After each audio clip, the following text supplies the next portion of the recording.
That last picture just is going to stick in my head now for a while. Glenn Francis, bless your heart. I hope Jim survived that. Jim and Beth aren't here. Jim is getting counseling for that right now. But it is nice to have some longtime friends. I don't use the O word. We have longtime friends here from Canada. I'm very grateful for that. Before I introduce Paul, you saw in the first video a number of faces of people who committed themselves to serve here at Oakwood and did so with a tremendous heart to see us change and grow. And there were several in all the pictures that we were able to pull together, and the SALT team, I think, did our video team did a phenomenal job. And you're going to see one more video tonight. And this is a lot of neat faces and names that I hadn't seen or remembered in a long time, and it's just really good. But there were a few folks that we weren't able to find pictures of, and I want to acknowledge their participation. Actually, Mike Maggart was the second seat guy that we brought on. Scott Glasgow, a gentleman named Scott Glasgow, was the first second seat guy that we brought on, and he contributed to our ministry early, and we were grateful for that. We have had just a wonderful collection of student ministry and youth pastors and youth directors here. And there are a few that I'd like to mention by name. Some names will be familiar to you, some won't. One that I still get a newsletter from once a quarter, and he is ministering a tough ministry out in Malachi, Hawaii. He's really struggling for Jesus out there. And his name is Randy Manley. Some of you remember Randy and Louise Manley. And they were here as a youth pastor for a while, and Mark Little.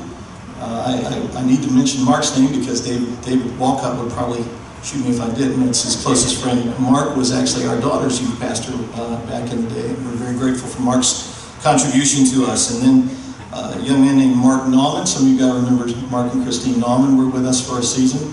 And then one that I definitely need to make sure that I say thank you to, because he is now part of us again. Kevin Rexroad spent some time as our youth pastor, and we're very grateful for the contribution you guys made in speaking into the lives of our kids back in the day. So I'm grateful for that. So Richard leaves, and I got mad at him for leaving. And our church put together a team of people to start a search. And back in the day, we didn't have all the internet stuff that was available to our team this year or this past season when we brought Darren on. So we did the old conventional thing. We sent letters to all the key seminaries that we knew of: Dallas Seminary, Trinity, TEDS, of course. Columbia, I think we sent, I don't remember who all we sent letters to, and they had placement offices, and we were expecting to get some resumes in. They do their own little matchmaking thing.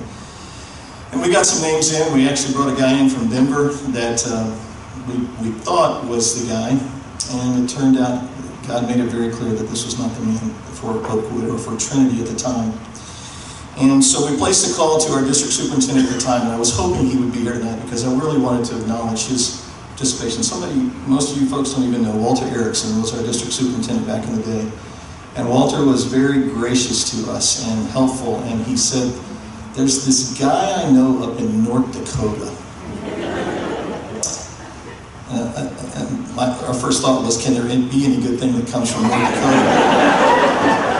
And so we said, okay, we'll go through the process with this guy, obligatory. And turns out that Walter had been a pastor in the Denver area at the time that Paul and Bev were at seminary, and Walter had developed a real great relationship with Paul and Bev. I think Walter and Pat, four of you. And so it was, he gave us a very high recommendation. And so we brought this guy down for a weekend, and I really thought it was going to be a hard time to get him on the plane because he's coming from North Dakota to Tampa, Florida, for crying out loud, And I was kidding with him today at lunch that the team went out to dinner with him at Rusty Pelican. We took him back to the hotel room to do a little interview, and we sat and asked him a number of questions for about an hour and a half. And it's getting about 9:30 on a Saturday night, I think. And so we were pretty content with the answers we got. And so we got up to leave. I think we said a quick word of prayer, and we got up to leave, and Paul said, "Can I ask you guys a few questions?" Which I thought, okay, that's good. We sat down, and then I saw him reach down for an 8.5 by 11 legal pad. Needless to say, we were there for a couple more hours, but it was a very thorough examination of us as much as it was of him.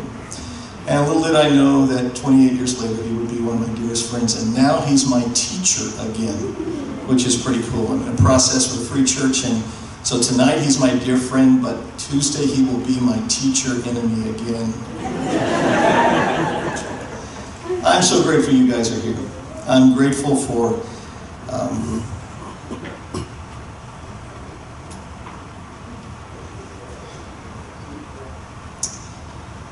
I was incredibly grateful, and I shed these tears when Richard left.